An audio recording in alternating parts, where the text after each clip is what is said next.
మళ్ళీ మనము ఎఫెసీ పత్రిక 4వ అధ్యాయంలో ఉన్నాము. 17వ వచనం నుండి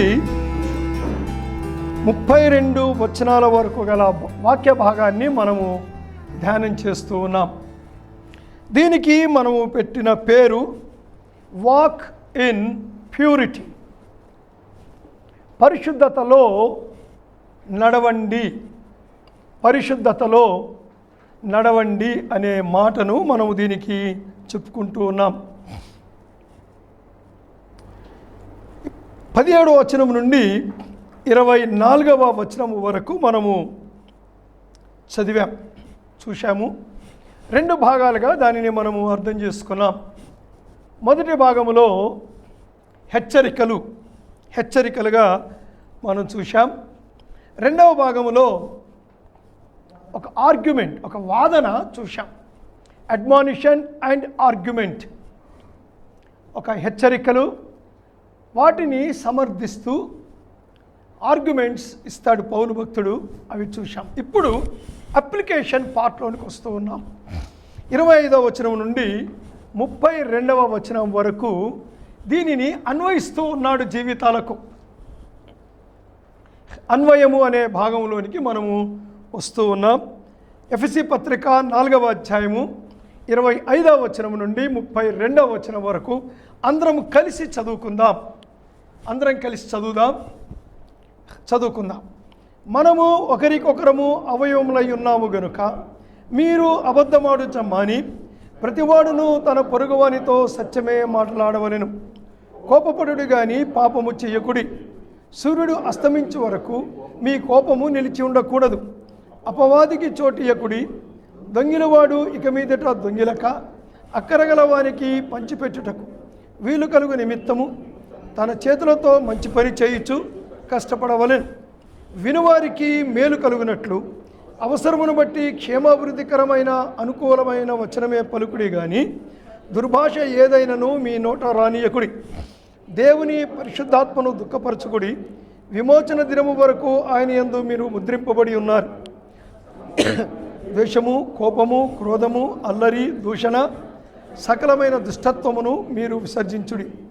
ఒకని ఎడల ఒకడు దయగలిగి కరుణా హృదయులై క్రీస్తునందు దేవుడు మిమ్మల్ని క్షమించిన ప్రకారము మీరును ఒకరినొకరు క్షమించుడి.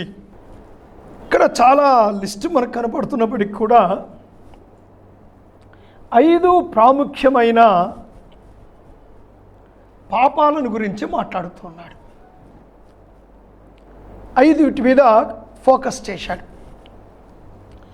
మొదటిది చూడండి, అబద్ధమాడుట మాని అంటాడు, లయింగ్. నెంబర్ 2, కోపము నిలిచి ఉండకూడదు, యాంగర్, కోపము.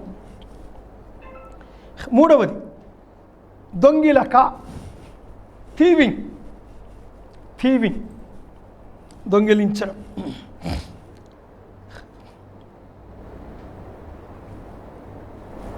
4వది దుర్భాష ఏదైనను,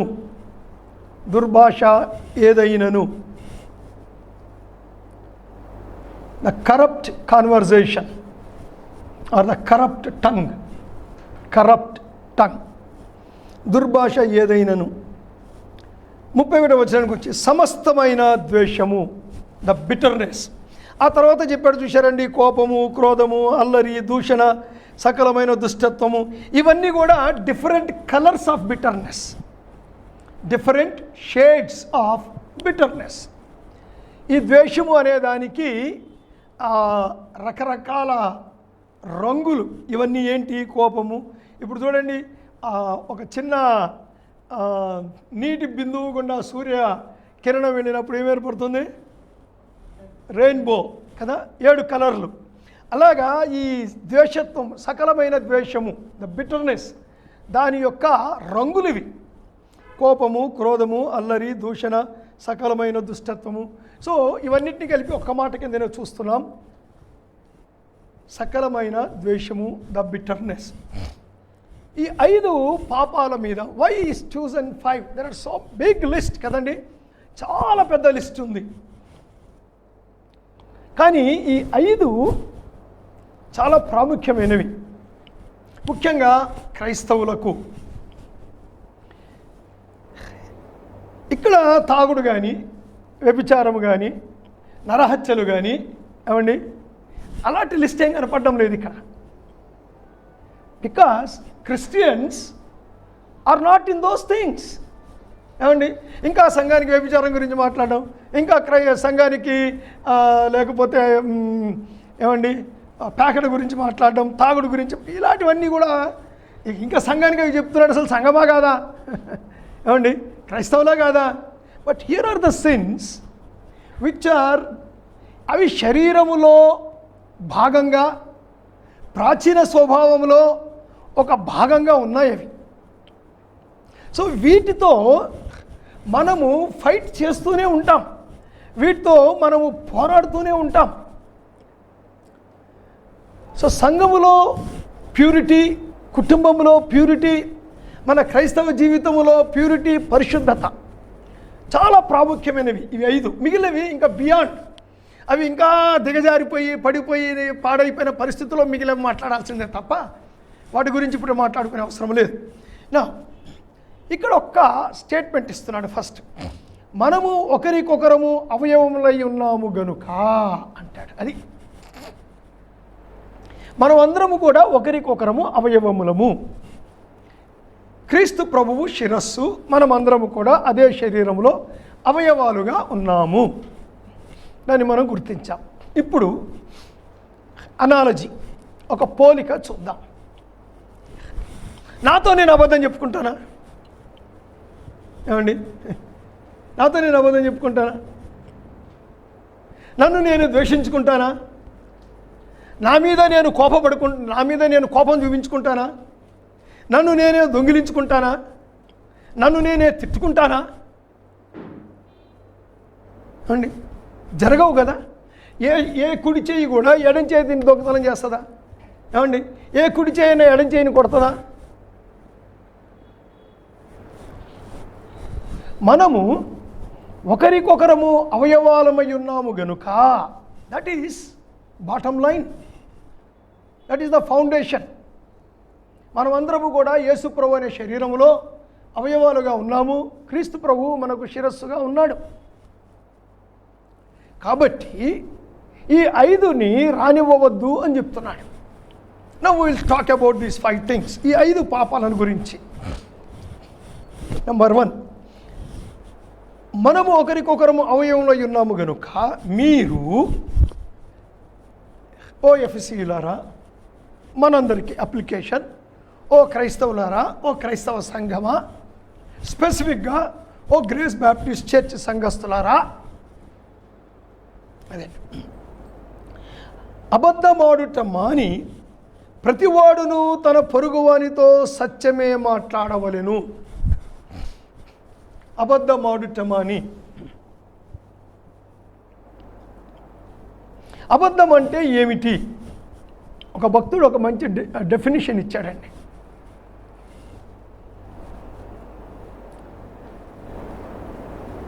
telling something contrary to the truth with an intention of deceiving అంటాడు. telling something contrary to the truth with an intention of deceiving, మోసము చెయ్యడము కొరకు, deceiving for, ఇంకొక మాట కూడా ఆ తర్వాత సెంటెన్స్లో చెప్తాడు, for our selfish motives, for our selfish motives, మన యొక్క స్వార్థము కొరకు ఇతరులను మోసము చెయ్యాలనే ఉద్దేశముతో వాస్తవానికి ఏదైతే వాస్తవంగా ఉంటుందో దానికి వేరుగా మాట్లాడడం అని ఒక మంచి డెఫినిషన్ ఇస్తాడు ఒక దైవజనుడు. సో అబద్ధం ఆడుట మాని, ఎందుకు ఆ మాట చెప్తున్నాడు చూడండి. అబద్ధం అన్నది, గాడ్ ఈజ్ ట్రూత్. ఒక విషయం గుర్తుపెట్టుకోవాలి, దేవుడు ఏమిటి? సత్యము. యేసుప్రభు అన్నాడు, ఐ ఆమ్ ద ట్రూత్. పరిశుద్ధాత్మ దేవుని గురించి సత్యస్వరూపి అయిన ఆత్మ. So God the Father is truth, God the Son is truth, God the Holy Spirit is truth. తండ్రి అయిన దేవుడు సత్యము, కుమారుడైన దేవుడు సత్యము, పరిశుద్ధాత్మ దేవుడు సత్యము. దెన్ వాట్, దీనికి విరుద్ధంగా ఏముంది, భిన్నంగా ఏముంది? సాతాను అన్నాడు. యోహాను సువార్త 8వ అధ్యాయము 44వ వచనం గట్టిగా చదవాలి. మీరు మీ తండ్రియగు అపవాది సంబంధులు. చదవమ్మా. మీ తండ్రి దురాశను నెరవేర్చుకొనుచున్నారు. చాలండి, చాలు. మీరు మీ తండ్రియగు అపవాది సంబంధులు. ఓకే, మిగిలిన అనుదండి. తండ్రియగు చదవమ్మా, చదవండి. మీ తండ్రియగు దురాశను నెరవేర్చుకొనుచున్నారు. ఆది నుండి వాడు నరహంతకుడై ఉండి సత్యమందు నిలిచినవాడు. వాడు ఆది నుండి నరకంతకుడై ఉండి సత్యమందు నిలిచిన వాడు కాడు. సత్యమందు నిలిచిన వాడు కాదు. వాడు అబద్ధమునకు జనకుడు. వాడు అబద్ధమునకు జనకుడు. వాడు అబద్ధికుడు. మనల్ని ఏమని నమ్మమంటున్నాడంటే దేవుడు అబద్ధికుడని నమ్మమంటున్నాడు మనల్ని. ఆదాము అవ్వల దగ్గరికి వచ్చాడు. వచ్చి ఏమన్నాడు? ఇది నిజమా? ఏమండి, ఇది నిజమా? దేవుడు ఈ తోటలో ఉన్న పండ్లని తినొద్దని చెప్పాడా? అంటే ఇంటెన్షన్ ఏంటి అక్కడ? దేవుడు మీకు సత్యం చెప్పలేదు, మీరు చావనే చావరు, మీకు దేవుడు సత్యం అంటే he wants us to believe the lies and the lie. అబద్ధాన్ని నమ్మమంటున్నాడు. మరి ముఖ్యంగా దేవుడు కూడా అబద్ధికుడే అని నమ్మండి. అది వాడి యొక్క ఇంటెన్షన్. అబద్ధము సాతాను యొక్క ఏముందామండి, వాడి ఏరియా అది, వాడి యొక్క కిషోర్ ఆయుధం. Okay, fine. సో మొదటి యోహాను పత్రిక 2వ అధ్యాయం 21వ వచనం చూద్దాం. మొదటి యోహాను 2:21.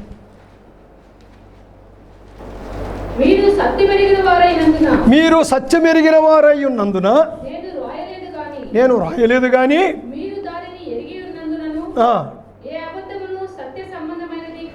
ఏ అబద్ధమును సత్య సంబంధమైనది కాదనియు ఎరిగి ఉన్నందున మీకు రాయవలసి వచ్చారు. ఏ అబద్ధము కూడా సత్య సంబంధమైనది, ఏ అబద్ధము కూడా సత్య సంబంధమైనది కాదు. అసలు అబద్ధానికి సత్యానికి సంబంధమే లేదు, సంబంధమే లేదు. మరొక మాట కూర్చుందాం. ప్రకటన గ్రంథము 22వ అధ్యాయము 15వ వచనం.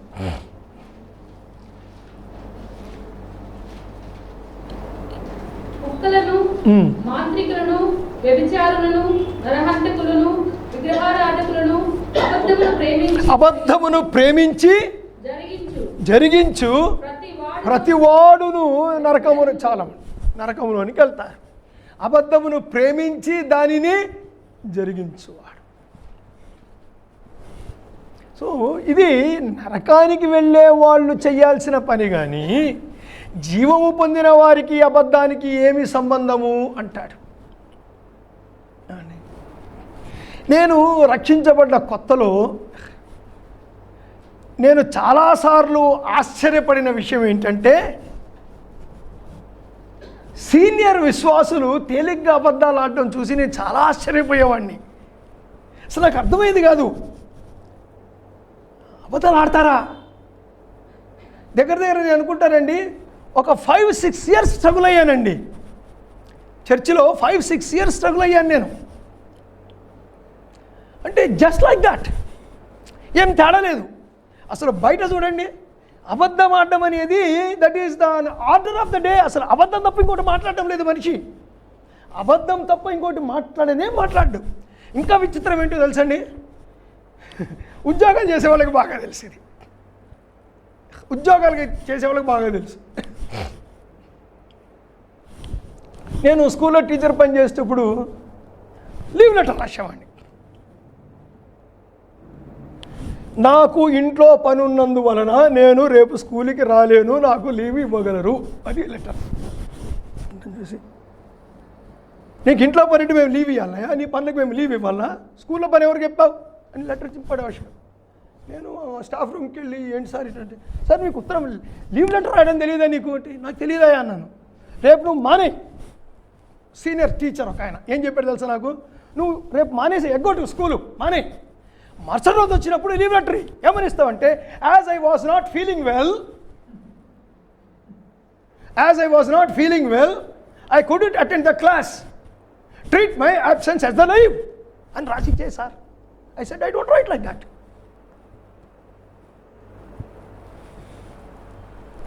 I don't right.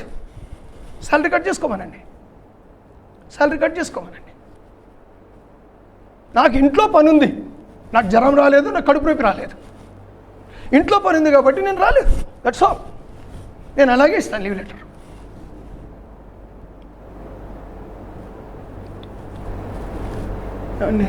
స్కూల్లో ఆ రోజుల్లో ఏ స్కూల్లో ఆ స్కూల్లోనే 7th క్లాస్ ఎగ్జామినేషన్స్ జరిగాయి. 10th క్లాస్ టీచర్లు 7th క్లాస్ ఇన్విజిలేషన్కి వెళ్ళాలి, 7th చెప్పేవాళ్ళు పోకూడదు. సో నేను 10th 9th చెప్పేవాడిని కనుక నన్ను ఇన్విజిలేషన్కి వేశారు. వెళ్ళాను, సేమ్ స్కూల్, అదే స్కూల్ పిల్లలు వెళ్ళారు. ఒక్కొక్కడు బుక్కులు తెరిచి రాస్తానే ఉన్నారు, ప్రైవేట్ స్కూల్స్ కదండి, అంతే బుక్కులు తెరవడం రాయడం. I was got disturbed. నేను నేరుగా వెళ్ళిపోయాను, ప్రిన్సిపల్ దగ్గరికి వెళ్ళి, వాట్ ఈస్ దిస్ సార్ అన్నాను. అంతేనాయా అన్నాడు. అది అట్లనే జరుగుతాయి ప్రైవేట్ స్కూల్స్ అన్నాను. నాకు డ్యూటీ అయ్యకండి నేను చెప్పాను, నాకు డ్యూటీ అయ్యకండి, ఐ కెనాట్ అలౌ దిస్. అరే మన స్కూల్లో రిజల్ట్స్ రాకపోతే అడ్మిషన్స్ ఉండవు, పాగలేగా తూ అన్నాడు ఆయన. That's a Muslim school. I'm sorry, నన్ను ఇన్విజిలేషన్ నుంచి తీసేయండి, ఐ కెనాట్ యాక్సెప్ట్ ఇట్.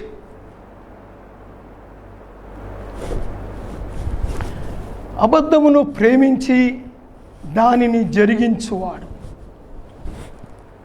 ఏమండి, that is the character of Satan, devil. అపోస్తల కార్యములు 5వ అధ్యాయం 1 నుంచి 11 వచనాలు మీరు చదివే అవసరం లేదు, అందరికీ తెలుసు. అక్కడ అననీయ సప్పీరాలు అబద్ధం ఆడారు, మీ అందరికీ తెలిసిన స్టోరీ కదా. అననీయ సప్పీరాలు పేతురు దగ్గర అబద్ధం ఆడారు. వెంటనే ఏం జరిగింది, ఇద్దరికిద్దరు చచ్చిపోయారు. అననీయ చనిపోయాడు, సప్పీరా చనిపోయింది.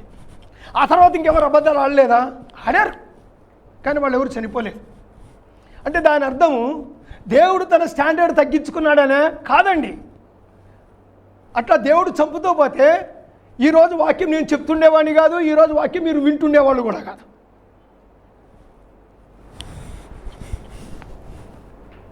But God told the church, or God is telling to the church how much he hates the lie. అబద్ధము యొక్క తీవ్రత, అంటే అబద్ధం అన్నది దేవుని స్వభావానికి ఎంత కాంట్రరీగా ఉన్నది,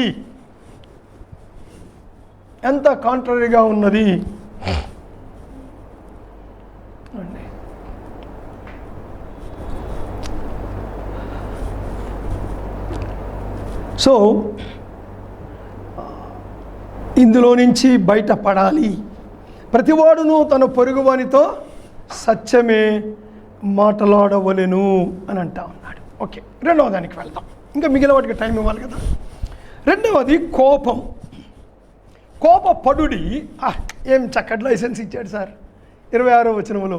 కోపపడుడి కానీ పాపము చెయ్యకుడి. కోపపడొచ్చండి, దేవుడి కోపం రాలేదా? ఎస్, ఆయన కోపము మండి. So it is called holy anger. దానికి ఒక పేరు పెట్టారు, ఏంటండి? Holy anger. ఒక దైవజనుడు ఏమన్నాడంటే, because God is holy, he has holy anger, we are not holy, how come we will have holy anger అని అడిగాడు ఒక భక్తుడు. దేవుడు పరిశుద్ధుడు కనుక దేవుడికి వచ్చిన కోపం పరిశుద్ధమైన కోపం, కానీ మనమేమైనా పరిశుద్ధులమా, మనకు వచ్చే కోపం పరిశుద్ధమైన కోపం అని చెప్పుకోవడానికి అని ఒక క్వశ్చన్ మార్క్ వదిలిపెట్టాడు ఒక భక్తుడు ఒక పుస్తకంలో. కోపపడుడి కానీ పాపము కోపం కోపం ఎంత కోపం అంటే కొద్దిమందికి ఏమండి, ఒక ఆయన ఏమన్నాడంటే, ఒక ఫిలాసఫర్ హోరస్ ఆయన ఏమన్నాడంటే, the anger is a momentary insanity అన్నాడు. The anger is the momentary insanity అన్నాడు. కోపం అనేదట ఆ క్షణములో వచ్చినటువంటి ఒక వెర్రితనం అన్నాడు. అంత ప్రమాదకరమైంది కోపం. కోపం వల్ల జరిగే ఏమండి ఎక్కువ శాతం మర్డర్స్ దేని మీదేనండి జరిగేది? కోపం, ఏదో ఒక రకమైన కోపం. మోస్ట్ ఆఫ్ ద 99% మర్డర్స్ కోపం. విడాకులు కోపం, ఏమండి కొట్లాటలు కోపం. అసలు ఎలాంటి powerful tool of the devil. మరి సంఘం సంగతి ఏంటండి? మన సంగతి ఏమిటి? కోపపడుడి కానీ పాపము చెయ్యకుడి, సూర్యుడు అస్తమించే వరకు మీ కోపము నిలిచి ఉండకూడదు. సో ఇక్కడ పాపం ఏంటి? ఇక్కడ కోపానికి దేని కోపం గురించి మాట్లాడుతున్నాడంటే అండి, నిలిచి ఉండే కోపం విషయం మాట్లాడుతున్నాడు. ఏ కోపం ఇది? నిలిచి ఉండే కోపము. కోపం రావడం మానవ సహజం, కానీ ఆ కోపము ఎక్కువలో ఎక్కువ ఎంతసేపు ఉండకూడదు అనమాట అండి, సూర్యుడు అస్తమించు వరకు. అంటే ఏంటి సంగతి ఏంటి? సూర్యుడు అస్తమించు వరకు అంటే సాయంత్రం 6 గంటలనే ఏమండి, ఈ పోలార్స్ ఈ ధ్రువాల దగ్గర 6 నెలలు పగలు ఉంటుంది. సో 6 నెలలు కోపం పెట్టుకోవచ్చు, 6 నెలలు కోపం పెట్టుకోకూడదు అని అర్థమా? ఇక్కడ సూర్యాస్తమయం అంటే యూదుల కాంటెక్స్ట్లో ఉదయం ఒక బలిస్తారు, సాయంత్రం ఒక బలిస్తారు. సో దేవుని దగ్గరికి నువ్వు బలి తెచ్చేటప్పుడు కోపంతో బలి తేవద్దు.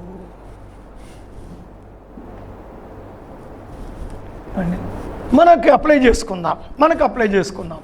When we meet in our family prayer, that is the end of the anger of husband, anger of wife, anger of parents, anger of children. కుటుంబ ప్రార్థన దగ్గర టైం వచ్చేసరికి భార్య కోపము పోవాలి.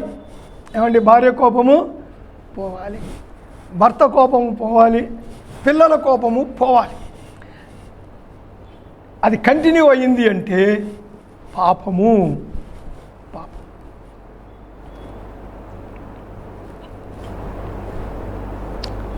కోపపడుడి కానీ పాపము చెయ్యకుడి, సూర్యుడు అస్తమించే వరకు మీ కోపము నిలిచి ఉండకూడదు. మత్తయి సువార్త 5వ అధ్యాయం 25వ వచనం చూద్దాం. Matthew chapter 5 verse 25.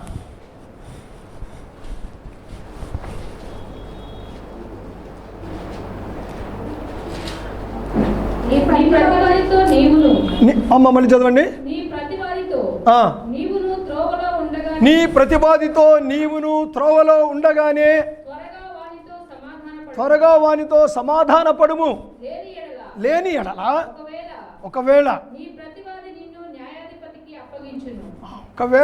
లేకపోతే నీ ప్రతివాది నిన్ను న్యాయాధిపతికి అప్పగించును. ఏమంటున్నాడండి దేవుడు? ఇది ఒక ఎగ్జాంపుల్ ఇచ్చారు యేసుప్రభు వారు. అది ఇప్పుడు మనము దాన్ని ఇక్కడ చూడడం లేదు, కానీ let us draw an analogy.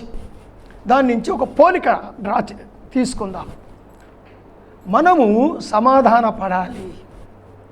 కోపము అసమాధానానికి కారణం. ఒక రోజున మనము దేవుని తీర్పులో నిలబడతాం. ఏమండి, అసమాధానంతో వెళ్తే ఎట్లా? బహుశా కొద్ది మందిని మళ్ళీ మన జీవితంలో కలుసుకోలేమేమో. కొద్దిమందిని మన జీవితంలో మళ్ళీ మనం కలుసుకోలేమేమో.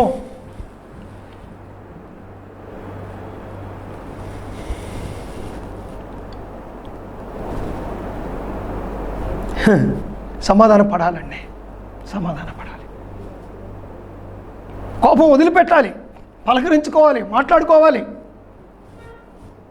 ఒకవేళ సమాధాన పడకుండానే దేవుని దగ్గరికి వెళ్ళిపోతే, ఒకవేళ వెళ్ళినా వెళ్ళకపోయినా దేవుని దగ్గరికి సమాధాన పడడానికి మళ్ళీ అవకాశం దొరకకపోతే, మళ్ళీ ఒకరినొకరు కలుసుకోవడం జరగకపోతే,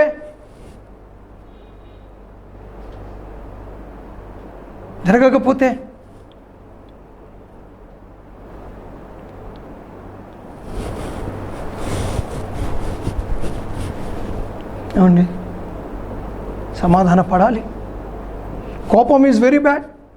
ఎవరి మీద కోపం ఉంచుకోకూడదండి, కోపం ఉంచుకోకూడదు. కొన్నిసార్లు చాలా కోపం ఉంటుంది, కానీ దాన్ని అలా ఉండనిద్దాం, దాని సంగతి దాని తర్వాత చూసుకుంటుంది. ముందైతే సమాధాన పడిపో. నీ హృదయం నుంచి కోపమే పోవట్లేదు ఒక వ్యక్తి మీద. ఉదాహరణకి నా మీద కిరణ్ మీద కోపం ఉంది, అది పోవటమే లేదు. దాన్ని పోగొట్టుకునే మంచి పద్ధతి ఏంటో తెలుసండి? పోయి నేను కిరణ్ని కౌగిలించుకొని కిరణ్తో సమాధాన పడ్డాం. That is only the medicine. That is only the medicine to remove anger from my heart. లేకపోతే ఆ కోపం పోనే పోదు. మనం అనుకుంటాం కోపం చల్లారాక, కోపం పోయాక సమాధాన పడదాం. నెలైనా పోదు, 2 నెలలైనా పోదు, 2 ఏళ్ళైనా పోదు, 20 ఏళ్ళైనా పోదండి. మనిషి చేసిన మేళ్ళు మర్చిపోతాడేమో కానీ చేసిన కీళ్ళు ఎన్నడూ మర్చిపోడండి. అంటే కిరణ్ నాకు 50 మేళ్ళు చేసినా నేను వాటిని మర్చిపోతానేమో కానీ కిరణ్ నాకు చేసిన ఒక కీడు లైఫ్ లాంగ్ జ్ఞాపకం పెట్టుకుంటాను నేను. Man is bad, the heart is wicket. హృదయం చాలా చెడ్డది. నేను ఈ మెసేజ్ ప్రిపేర్ అవుతున్నప్పుడు నాకు అనిపించింది, ఒక రోజు ఒక 1 అవర్ టైం తీసుకోవాలనుకుంటున్నాను. I want to talk about the wickedness of the heart. How wicked is the heart. హృదయం ఎంత చెడ్డదో విల్ సీ. ఎప్పుడైనా టైం దొరుకుద్దేమో. అది పోవడానికి ఒకటే మందండి, సమాధాన పడ్డాం. ఇంకొక మందు లేనేలేదు దానికి. కోపం ఉంటూనే ఉంటుంది, అది దానికి మందు లేనే లేదు. ఒకటే మందు, సమాధాన పడ్డాం. ఇంకొక మందు లేదు దానికి. క్షమించేయడం. ఓకే, ఇంకొక మాట కూడా చూద్దాం. 18వ అధ్యాయం 15వ వచనం. మత్తయి సువార్త 18వ అధ్యాయము 15వ వచనం. మరియు నీ సహోదరుడు నీ ఎడల తప్పిదము చేసిన ఎడల నీవు పోయి నీవును అతడును ఒంటరిగా ఉన్నప్పుడు అతన్ని గద్దించుము. అతడు నీ మాట వినిన ఎడల నీ సహోదరుని సంపాదించుకుంటుంది. సరే, కొన్నిసార్లు కొద్దిమందికి కోపానికి కారణము ఎదుటివారి తప్పు అయి ఉండొచ్చు కదా. అరే ఎందుకురా ఊరికి ఇట్లా చేస్తూ ఉంటాడు. కొద్దిమందికి అలాంటి సంఘంలో జనరల్గా ఉంటుంది. అప్పుడు ఏం చేయమంటే అందరి మధ్యలో అనవద్దు. నువ్వు అందరి మధ్యలో కోపం చూపించొద్దు. Take him aside. ఎవరు లేనప్పుడు మాట్లాడి, బ్రదర్ మీరు ఇలా ఉండడం వల్ల సంఘంలో డిస్టర్బ్ అవుతున్నారు, కోపం కూడా వస్తుంది మాకు. Nothing wrong in it.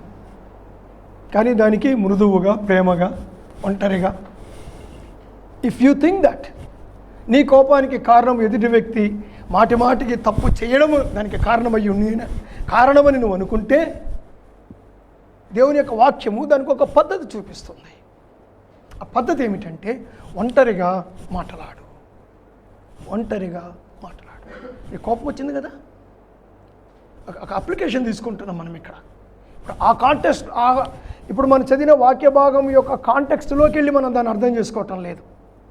ఇక్కడ జనరల్ ప్రిన్సిపల్ ఏమిటంటే టాక్ టు హిమ్ పర్సనల్లీ. ఒకవేళ ఇంకంత క్షమించుకోలేని పరిస్థితి ఉన్నట్లయితే టాక్ టు హిమ్ పర్సనల్లీ. ఇదిగోండి, క్రైస్తవులము కోపం ఉండకూడదు, నాకు వస్తుంది కోపం బ్రదర్, మీరు ఇలా చేశావు, నువ్వు ఇలా చేశావు, ఇలా చేశావు, ఇలా చేశావు, అందుకే నీ మీద నాకు కోపం వస్తూ ఉంది. Nothing wrong in it.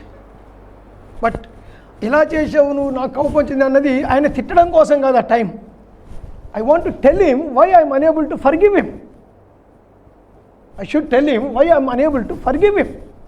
నేను ఆయన ఎందుకు క్షమించలేకపోతున్నాను, నేను ఎందుకు ఆయనతో సమాధాన పడలేకపోతున్నాను నేను చెప్పేయాలా పర్సనల్గా.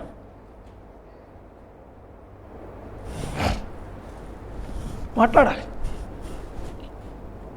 Weather it is in the family, whether it is in the church. కొన్నిసార్లు సంఘములో it is good to take pastor or pastor అమ్మగారు ఆర్ ఎ మెచ్యూర్డ్ ఎల్డర్,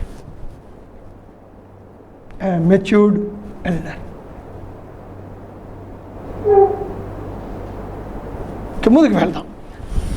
మత్తయి సువార్తలోని మరొక మాట చూద్దాం. 5వ అధ్యాయంలో 21 నుంచి 26 వచనాలు చదువుదాం. మత్తయి సువార్త 5వ అధ్యాయం 21 నుంచి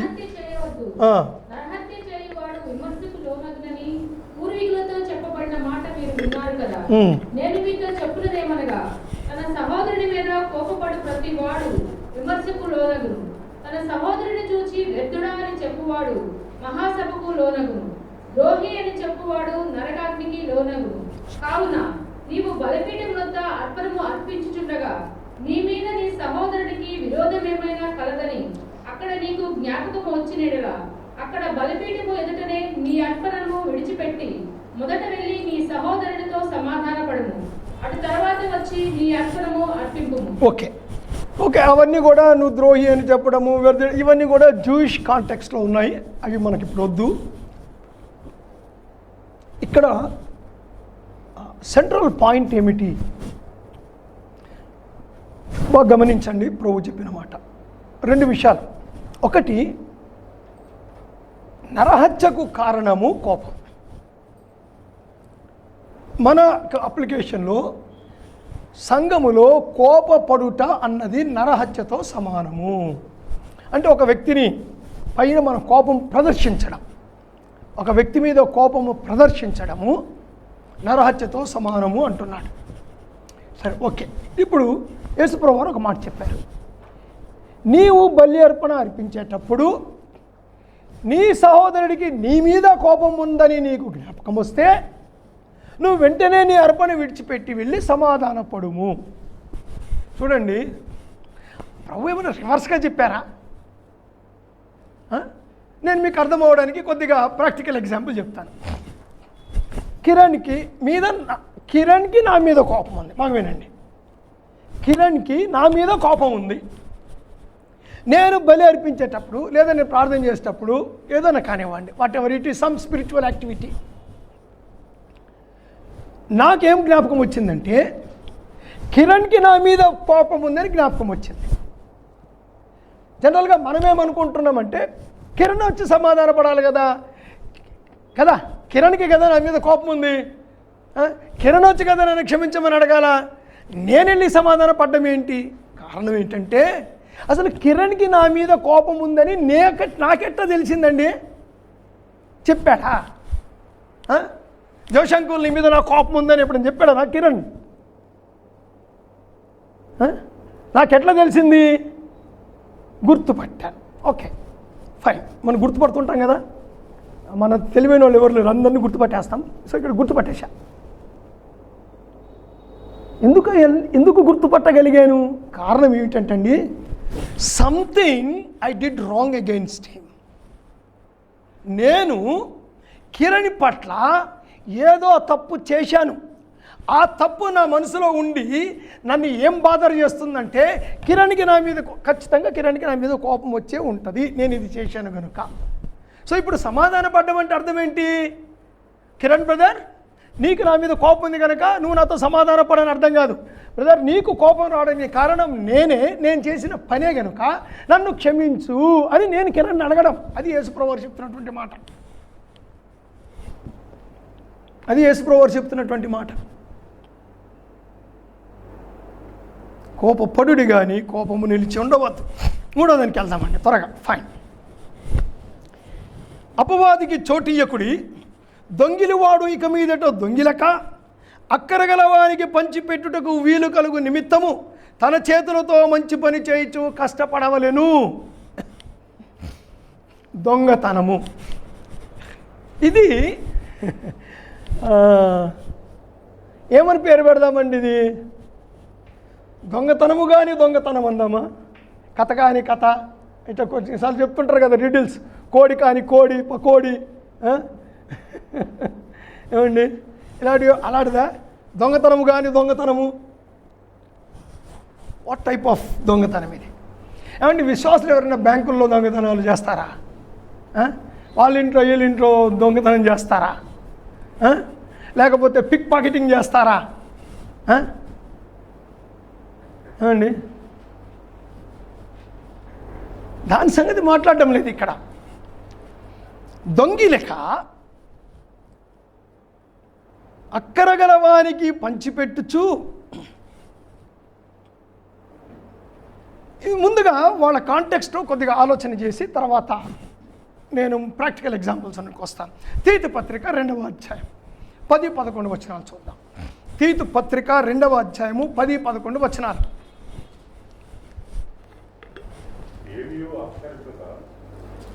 సంపూర్ణమైన మంచి నమ్మకము కనబడుచు అన్ని కార్యములందు వారిని సంతోషపెట్టుచు వారికి లోబడి ఉండవలెనని వారిని హెచ్చరించు. నాకు మళ్ళీ చదవండి గట్టిగా, నాకు ముందర మాట అర్థం కాలేదు. 2వ అధ్యాయం తీతు పత్రిక 2వ అధ్యాయం 10-11 వచనాలు క్లారిటీ ఉండాలి. ఏమియు అపహరింపక సంపూర్ణమైన మంచి నమ్మకమును కనపరుచుచు అన్ని కార్యములయందు వారిని సంతోషపెట్టుచు వారికి లోబడి ఉండవలెనని వారిని హెచ్చరించుము. ఎలయనగా చాలండి, వారిని హెచ్చరించుము. ఎవరు వీరు? దాసులైన వారు. అంటే ఈ రోజుల్లో బానిసత్వం లేదండి, కానీ ఫస్ట్ సెంచురీలో 2000 సంవత్సరాల క్రిందట మొదటి శతాబ్దంలో ఈ రోమన్ గవర్నమెంట్లో, రోమా సివిలైజేషన్లో, గ్రేషియో రోమన్ సివిలైజేషన్లో ఈ బానిసత్వం అనేది ఉండేది. ముఖ్యంగా ఎఫ్ఎస్సీలకు రాస్తున్నాడు. ఎఫెస్ అనేది రోమన్ సిటీ, గ్రీక్ సిటీ ఒక రకంగా. సో గ్రేషియో రోమన్ సివిలైజేషన్లో ఉన్నటువంటి పట్టణం ఇది. సో దాసులు అనేవారు బానిసలు ఉండేవాళ్ళు. మామూలుగా దొంగతనము వాళ్ళే చేసేవాళ్ళు ఎక్కువగా. ఎందుకంటే ఈ యజమానులు మంచోళ్ళు కాదు. యజమానులు దుష్టులై తక్కువ జీతానికి ఎక్కువ పని చేయించుకోవడము, ఏమండి పెట్టవలసిన ఆహారం పెట్టకుండా ఉండడము, వాడి కష్ట సుఖాల్లో పట్టించుకోకుండా ఉండడం. వాడు బానిస కదా, వాడికి ఇంకొక అవకాశం లేదు. బతికిచ్చిన యజమానే, చంపేసిన యజమానే, వాడి కుటుంబం అంతా సేవకులే. ఏమండి ఈ రోజుల్లో భాషలో చెప్పాలి అంటే, యూత్కి అర్థం కావాలంటే కట్టప్పలు. ఎవరండి వీళ్ళు?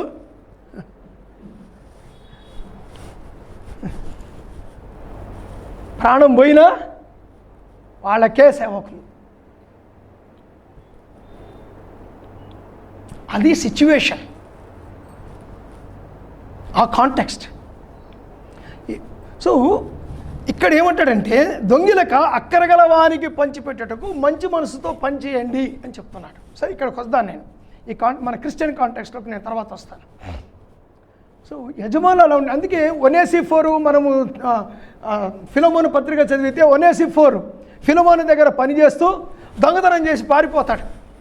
తర్వాత పౌలు అంటాడు, ఆయన ఏం దొంగతనం చేశాడో అది నేను కడతానయ్యా. ఒనేసిఫోరు ఇప్పుడు క్రైస్తవుడు అయ్యాడు, ఇక ముందు దాసుడు కాదు, నీ సొంత సోదరుడు అనుకో, నువ్వు స్వీకరించు అది అని చెప్పి పంపిస్తాడు. ఒనేసిఫోరు ఆ తర్వాత ఈ బికమ్స్ బిషప్ ఆఫ్ కొలోషియన్ చర్చ్. ఆ తర్వాత ఒక సంఘానికి ఒనేసిఫోరు బిషప్ అవుతాడు. మనం సంఘ చరిత్ర చదివితే ఒక సంఘానికి బిషప్గా ఆయన చనిపోతాడు. సో ఒక దొంగ ఒక సంఘానికి బిషప్ అయ్యాడు. సో ఆ కాంటెక్స్ట్లో మాట్లాడుతూ ఉన్నాడు.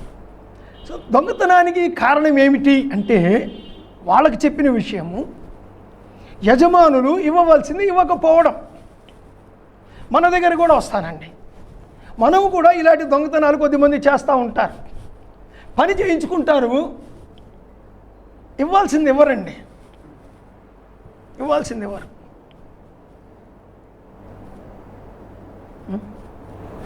చెత్త ఎరుకెళ్తాడండి ఒక ఆయన వచ్చి 100 రూపీస్. ఒక ఆయన తిడుతున్నాడు, 100 రూపాయలు ఎందుకయా అని. I give him 200. అందరు 100 ఇస్తారు, నేను 200 ఇస్తాను. నా ఇంట్లో కంపెత్తుకుపోతున్నాడండి ఆయన. Our standards must be above the standards of the world. ఆయన కుటుంబం అంతటిని మనం పోషించలేమేమో కానీ పని చేయించుకుంటాం, ఇవ్వవలసింది ఇవ్వరు. కొద్దిమంది పని చేస్తారు, డబ్బులు తీసుకుంటారు, చేయాల్సినంత నమ్మకంగా పని చెయ్యరు. నేను ఎంతోమంది క్రిస్టియన్స్ అన్నబడ్డ మేస్త్రీలను తీసుకొచ్చి పని చేయించానండి. I found out non Christians are better than them. బాప్తిజం తీసుకున్నారు, పని చేసినంతసేపు ఏసన్న పాటలు పాడతారు, పని చేసినంతసేపు హల్లెలూయా స్తుతి మహిమ పాడుతుంటాడు. అటు పని అంతా అయిపోయి ఇంటికి పోయిన తర్వాత ఒక 5-6 రోజుల తర్వాత చూస్తే పనిలో నీళ్ళు వసుకులే ఉంటాయి.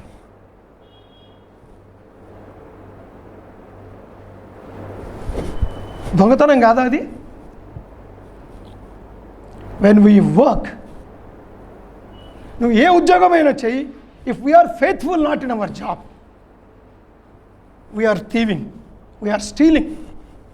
నువ్వు ఏ ఉద్యోగం అన్నా చెయ్యి, నీకు జీతం ఇచ్చే వ్యక్తి దగ్గర ఏమండి మనము నమ్మకంగా పని చేయకపోతే వీఆర్ స్టీలింగ్, వీఆర్ స్టీలింగ్. దొంగతనం చేస్తున్నాం. నమ్మకమైన పని, నమ్మకమైన పని. కోపపడు. చాలా వచనాలు మనం చూడవచ్చు. ఈ దొంగతనము కూడా సాతానుడి యొక్క లక్షణమేనండి. యేసుప్రభు అంటాడు, దొంగతనమును ఏమండి నరహత్యను నాశనమును చేయుటకే వచ్చును కానీ మరి దేనికిని రాడు. నేను గొర్రెల మంచి కాపరిని అంటూ ఇంకొక కాపరి ఉన్నాడు, వాడు దొంగ. ఎవరు? సాతానుడు. సాతానుడి గురించి మాట్లాడుతూ 10వ అధ్యాయంలో మాట్లాడతాడు, యోహాను సువార్త 10వ అధ్యాయంలో. అది కూడా సాతానుడి యొక్క లక్షణం, దొంగిలక. బాగా గమనించండి. అక్కరగలవానికి పంచిపెట్టుటకు వీలు కలుగు నిమిత్తము తన చేతులతో మంచి చేయొచ్చు కష్టపడ. అంటే ఎవరికో ఇవ్వడానికి నేను కష్టపడాలనా? అదే చెప్తున్నాడు ఇక్కడ. ఎవరికో ఇవ్వడానికి నేను కష్టపడాలి. What is this? ఎవరికో ఇవ్వడానికి నేను సరిగ్గా కష్టపడకపోతే అది దొంగతనమా? The Christian definitions are much above level of this worldly definitions. ఈ లోకము దేనిని దొంగతనం అంటుందో ఆ డెఫినిషన్లు కాదండి క్రిస్టియన్ డెఫినిషన్స్. క్రైస్తవుల యొక్క నిర్వచనాలు డిఫరెంట్. కొద్దిమంది ఉన్నారు, వాళ్ళకి అవసరాలు ఉంటాయి, వాళ్ళు కష్టపడతారు, కానీ వాళ్ళ కష్టము వాళ్ళ అవసరము తీర్చగలిగేంత లేదు.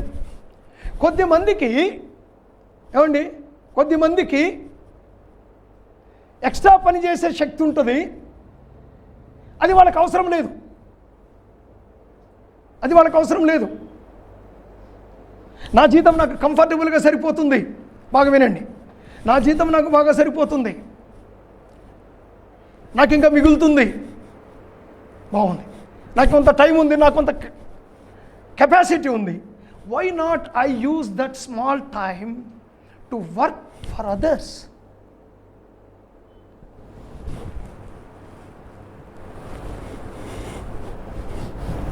ఏమండి, ఆలోచించండి.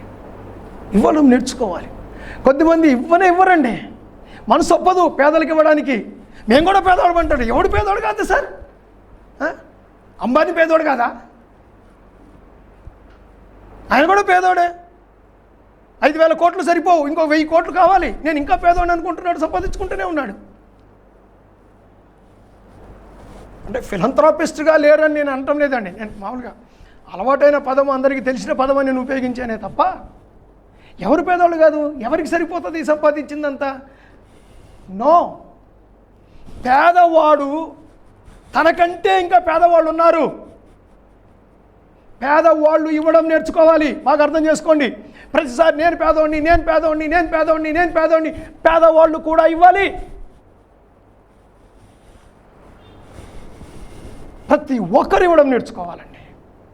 ప్రతి ఒక్కరు ఇవ్వడం నేర్చుకోవాలి. దేవునికి ఇవ్వాల్సింది దేవునికి ఇవ్వాలి, పేదలకు ఇవ్వాల్సింది పేదలకు ఇవ్వాలి. మన సంపాదనలో, నా సంపాదనలో, నువ్వు సంపాదించుకునే దాంట్లో ఇది దేవునిది అని నువ్వు ఎప్పుడైనా కేటాయించావా? ఇది పేదవాళ్ళకి ఇవ్వాలి అని కేటాయించావా ఎప్పుడైనా? నాకే సరిపోదు, నీకు ఎప్పుడు సరిపోతుందయ్యా? నీకు ఎట్లనూ సరిపోదు. చచ్చిపోయాక డబ్బాలో పెడితే నీ చెయ్యిట సాపుతావు కూడా, మళ్ళీ చచ్చిపోయిన తర్వాత చేతులు ఏమైనా పెట్టండి అయ్యా అని.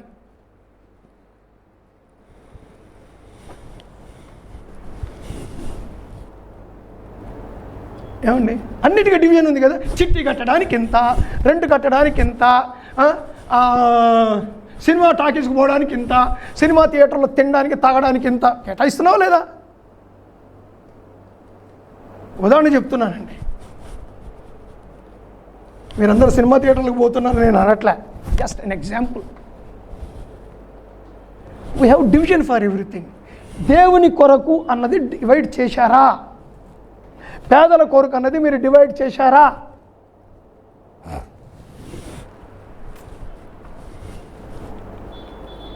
నేను I have seen my mother what she was doing. పెద్ద బిలీవర్ ఏం కాదు మా అమ్మ. నేను రక్షించబడ్డాకే రక్షించబడింది మా మదర్.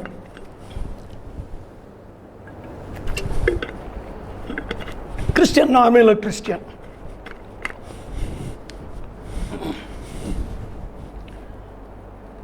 ఆ రోజుల్లో వచ్చే జీతాలు ఎంత అండి? నాకు బాగా జ్ఞాపకం ఉంది. ఇంక్రిమెంట్ వచ్చింది అన్నాడు మా కజిన్ బ్రదర్. ఎంత తెలుసండి ఇంక్రిమెంటు? 1 రూపీ, రూపాయి ఇంక్రిమెంట్. ఇదంతా ఎప్పుడో 65, 66 టైంలో, 1965. I have seen or doing every month. Cover మీద చర్చ్ అని రాసి అందులో కొంత డబ్బులు పెట్టేది. ఇంకో దాని మీద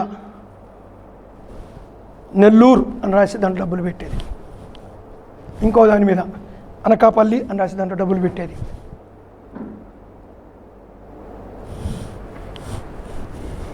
అట్లా ప్రతి కవర్ మీద పేర్లు రాసి అందరూ డబ్బులు పెట్టేది. మిగిలింది ఇంటికి. ఆ డబ్బులు ఏంటనమాట, నేనే మనీ ఆర్డర్లు చేసేవాడిని. నెల్లూరులో ఉన్న పేద బంధువులకి, అనకాపల్లి ఉన్న అవసరాలు ఉన్న వాళ్ళకి, ఇంకొకళ్ళకి నేనే పోస్ట్ ఆఫీస్కి వెళ్ళి మనీ ఆర్డర్ చేసి వచ్చేవాడిని. I have seen her doing it. She was not a believer. బహుశా ఆ రోజుల్లో మా అమ్మ హెడ్ నర్స్, మిగిలిన వాళ్ళందరికంటే జీతం ఎక్కువ. మా నాయన గెస్ట్ హెడ్ మాస్టర్ అయినా ఆయనకంటే జీతం ఎక్కువ ఉండేది. Those were the days. ఎప్పుడైనా ఆలోచన చేశాను, అనుకోవద్దండి నేను 1,00,000 రూపాయల జీతం ఉన్నోడే ఇవ్వాలని ఎప్పుడు అనుకోవద్దు. నీకు 10,000 సంపాదన ఉన్నా కూడా నెలకు అందులో దేవుంది కొంతగా వాటా తీసిపెట్టు, పేదలకి కొంత వాటా తీసిపెట్టు, నేర్చుకో. ఎప్పుడు చేస్తాం? ఎప్పుడు నేర్చుకుంటాం ఇవ్వడం? ఎప్పుడు నేర్చుకుంటామండి ఇవ్వడం? దాన్నే దొంగతనం అంటున్నాడు. అక్కర గలవానికి పంచిపెట్టుటకు వీలు కలుగు నిమిత్తము తన చేతులతో మంచి పని చేయొచ్చు, కష్టపడవలెను. If possible do some extra work. If there is any possibility, నీకు కొన్ని ఆపర్చునిటీస్ ఉంటే, నీకు కెపాసిటీ ఉంటే, నీకు టాలెంట్ ఉంటే కొంత ఎక్స్ట్రా పని చేసి ఎక్స్ట్రా డబ్బు సంపాదించి ఇవ్వు. ఇంకొక చిట్టి వేస్తా, అందుకొరకు కాదు, అందుకొరకు కాదు. మనం ఎంత ఊపిరాడని స్థితిలో ఉన్నామంటే, ఏమండి, ఎంత ఊపిరాడని స్థితిలో ఉన్నామంటే మనము కట్టే ఈఎంఐలకి మన దగ్గర డబ్బులు మిగలట్లే. ఏమండి, కాస్త డబ్బులు మిగిలేటట్టు కనపడితే ఇంకొక ఈఎంఐకి రెడీ అయిపోతున్నాం. So we are unable to stretch our hands. Our hands are tied. Who tied it? We ourselves tied up. నా చేతులు కట్టేస్తున్నాయి. ఎందుకు కట్టేస్తున్నాయి అంటే నేను రకరకాల ఇన్స్టాల్మెంట్లు కట్టేస్తున్నాను. దేవునికి ఇవ్వడానికి లేదు, పేదవాళ్ళకి ఇవ్వడానికి లేదు. నన్ను నేనే కట్టేసుకుంటున్నాను. ఊపిరాడడానికి స్థలం పెట్టుకున్నావా?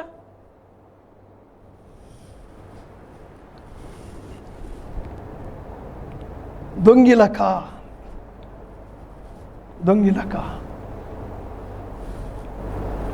నెంబర్ 4, వినువారికి మేలు కలుగునట్లు అవసరమును బట్టి క్షేమాభివృద్ధికరమైన అనుకూల వచనమే పలుకుడు కానీ దుర్భాష ఏదైనాను మీ నోట రానియకుడి. దుర్భాష అండి, దుర్భాష అంటే తిట్లు.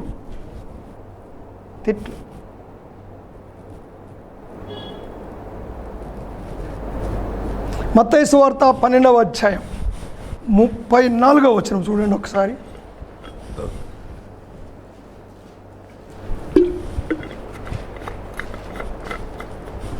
తప్పు సంతానమా, మీరు చెడ్డవారైంది ఎలాగూ మంచి మాటలు పలకగలరు? హృదయమందు నిండి ఉండు దానిని బట్టి నోరు మాట్లాడును కదా. That's it. హృదయము నిండి ఉన్న దానిని బట్టి నోరు మాటలాడును కదా.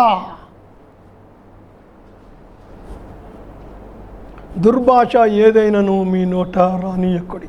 నేను ఎక్కువ టైం తీసుకున్న మాట మీద 5వ విషయానికి వస్తాం.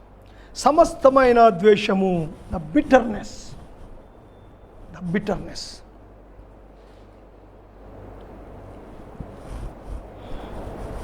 సమస్తమైన ద్వేషం. కొలస్సీ పత్రిక 3వ అధ్యాయము 19వ వచనం చూద్దాం ఒకసారి.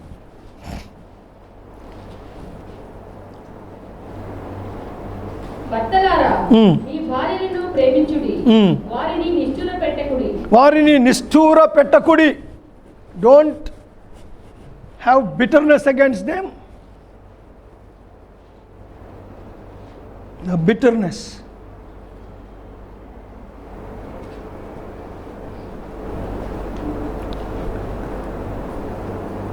కీర్తన 133:1 ఒక చక్కటి పాజిటివ్ స్టేట్మెంట్ ఇస్తాడు చూడండి ఇక్కడ.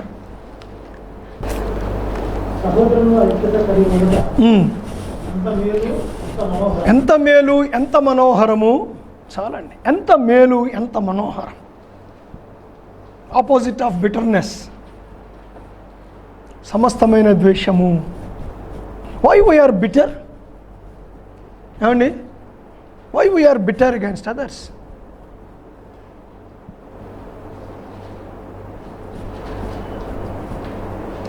ఎందుకు ద్వేషం? ఎందుకు కోపం? కోపానికి ఇంకా పరాకాష్ట అన్నమాట ద్వేషం. పగ, ఇంకో మాటలో చెప్పాలంటే పగ. అందుకే దాని కింద చెప్తాడు, యాంటీడోట్ ఇస్తాడు. క్రీస్తునందు దేవుడు మిమ్మల్ని క్షమించిన ప్రకారం మీరును ఒకరినొకరు క్షమించు. కోపపడుడి కానీ అస్తమించి పాపము చేయకూడదు. దొంగిలవద్దు. ఎలాగా? కష్టపడండి, ఇతరులకు ఇవ్వండి. అలాగే ద్వేషించవద్దు. ఏం చేయండి? క్షమించండి. Forgiveness. If we cannot forgive people, చాలా కష్టమండి. వీఆర్ ఫర్గివన్. నేను ఏం చేసినా దేవుడు నన్ను క్షమించేయాలనా? ఏమండి, నేను ఏమి చేసేసినా దేవుడు నన్ను ఏం చేయాలి? ఎంత క్షమించాలంటే అబ్బో, ఇంత చిన్న మురికి చెంబు నీళ్ళతో కొడితే పోయే మురికిని ఫైర్ ఇంజన్ తీసుకొచ్చి ఆ నీళ్ళతో కొట్టి క్లీన్ అంత క్షమించేయాలి దేవుడు నన్ను. నేను మాత్రం ఎవరిని క్షమించను. అమ్మో, క్షమిస్తే ఇంకేమన్నా ఉందా? పరలోకానికి పోగానే కొద్దిమంది ముందు దేవుడిని ఏమడుగుతారో తెలుసా? దేవా, మా కొరకు ఇల్లు కట్టావు కదా, కొంపదీసి వాడి ఇంటి పక్కన నా ఇల్లు ఏమన్నా కట్టావా? పరలోకం చాలా పెద్దది కనుక ఒక 144 మైళ్ళు ఉంటుందంట కదా. 144 మైళ్ళ వెడల్పు, 144 మైళ్ళ పొడుగు ఉంటుందంట కదా పరలోకము. సో 144 పర్వాలే. నాకు ఫలానోడికి 10-15 గజాల దూరంలో ఉంటామా, లేకపోతే 100 మైళ్ళ దూరంలో ఉంటామా అని అడ్రస్ అడిగి ఉండబోతున్నామా మనం పరలోకంలో? ఏమండి, దేవుడు ఏమంటాడంటే, రే మీరందరూ ఒకే సంఘస్థులు రా, మీరందరూ ఒకే కాలనీలో ఉండబోతున్నారు అంటాడు దేవుడు. మీరందరూ ఒకే సంఘస్థులు, మీరందరూ ఒకే కాలనీలో ఉండబోతున్నారు కాబట్టి నిత్యత్వము హలో హలో అనుకోవాలి. కాబట్టి ఇక్కడ ముందు హలో హలో అని బాగా అనుకోండి. అర్థమవుతుందండి వాట్ ఐఎమ్ టెలింగ్? నేను కొద్దిగా సర్కాస్టిక్గా చెప్తున్నాను అంతే.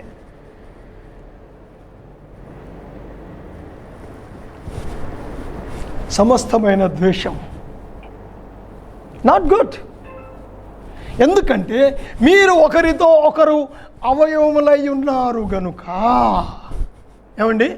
మీరు ఒకరితో ఒకరు అవయవములై ఉన్నారు గనుక అబద్ధమొద్దు, కోపమొద్దు, దొంగతనం వద్దు, దుర్భాష వద్దు, ద్వేషం వద్దు. కారణము ఒకరితో ఒకరము అవయవములై ఉన్నాము. ఎవరిని కూడా చిన్న చూపుతో చూడకూడదండి. ఏమండి? God has given human dignity to everybody. Every one has dignity because అందరూ దేవుని స్వరూపంలోనే చేయబడ్డాం. సో ఎవరి మీద మనం కోపం పెట్టుకుంటాం? దేవుని స్వరూపంలో చేయబడిన మరొక వ్యక్తి మీద పగ పెట్టుకుంటామా? ఏమండి? ఒకే రొట్టెలో, ఒకే ద్రాక్ష రసంలో, ఒకే బల్లలో పాలు పొందే వాళ్ళము.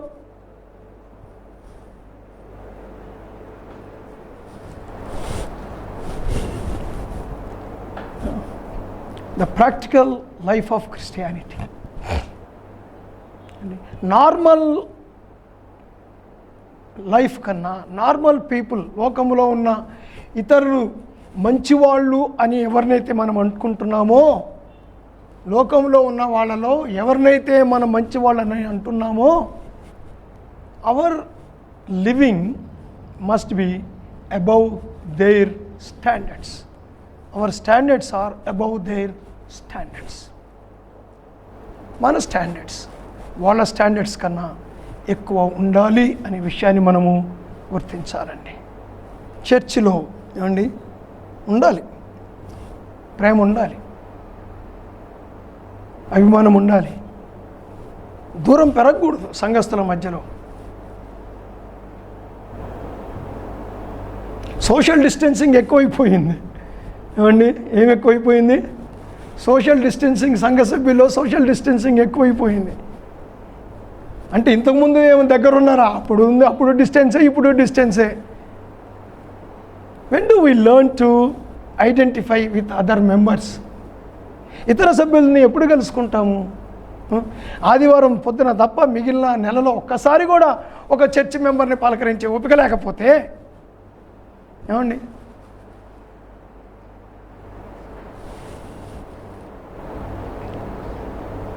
కొన్నిసార్లు నేను ఏమనుకుంటానంటే, మేము పాస్టర్మయ్యి మేము పొరపాటు చేశామా?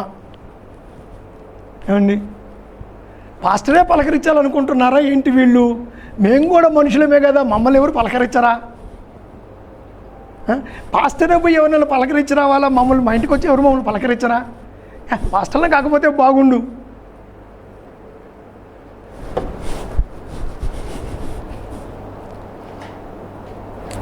Please try to understand.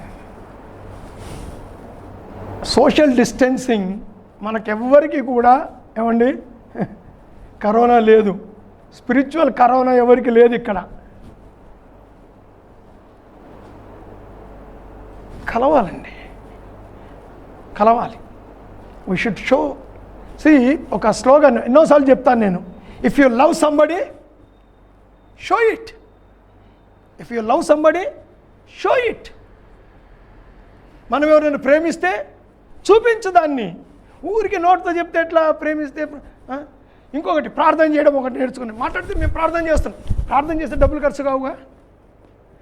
అంటే డబ్బులు ఖర్చు కానీ మేలు చేసేది ఏమైనా ఉంది అంటే ప్రార్థన మించింది లేదండి. డబ్బులు ఖర్చు అవ్వవు, టైం ఖర్చు కాదు, ఏమండి మనదేమీ పోదు, మనదేమీ నష్టం కాదు. అబ్బా ప్రార్థన చేసేయచ్చు. Is that so?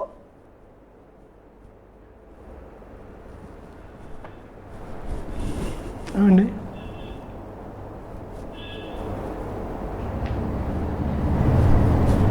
అర్థం చేసుకోవాలండి. విశ్వాసులము మనము మన standards of living must be higher than the standards of others. ఇవ్వడం నేర్చుకోవాలి.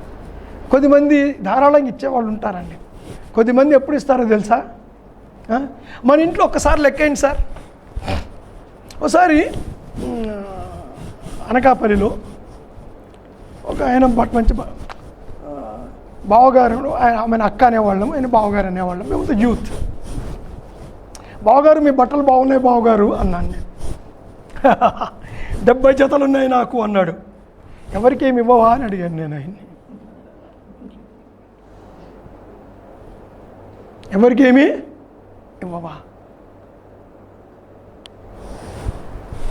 ఎప్పుడు ఇస్తామో తెలుసండి, ఇక మనకు ఇక 2-3 నెలల్లో అది మనకు పనికిరాదు అన్నప్పుడు ధారాళంగా ఇచ్చేస్తాం కదా.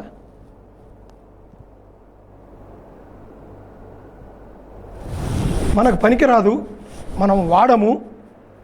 మంచి వర్కింగ్ కండిషన్లో ఉన్నప్పుడు ఇవ్వడం నేర్చుకున్నామా? అమ్మేద్దామా OLXలో పెట్టి, ఒక 1000 వచ్చినా చాలు. అవసరమా అండి? ఏమండి అవసరమా?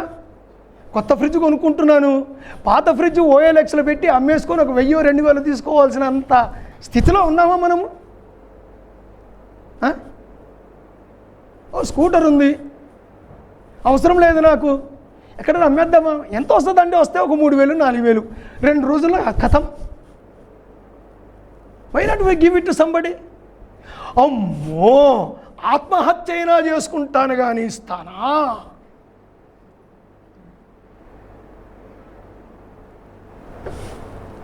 When do we learn giving? ఎప్పుడు నేర్చుకుంటామండి ఇవ్వడము? ఎప్పుడు నేర్చుకుంటాం ఇవ్వడం? కొత్త బట్టలు వస్తూ ఉంటే పాత బట్టలు వెళ్ళిపోతానే ఉండాలా, బయటికి వెళ్ళిపోతానే ఉండాలి. అవి కూడా ఎలా వెళ్ళాలి తెలుసా? ఉతికి ఇస్త్రీ చేసి చినగనివి అవతల వ్యక్తికి ఇస్తే వాడు మసిగుడ్ల కింద వాడుకునేటట్టు ఉండకూడదు. అర్థమైందా? Our standards of living must be higher than the standards of this world. ఈ లోకస్తుల యొక్క స్టాండర్డ్స్ కన్నా మన స్టాండర్డ్స్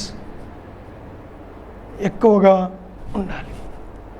ఉండాలండి, నేర్చుకోవాలి. ప్రార్థన చేసుకుందాం.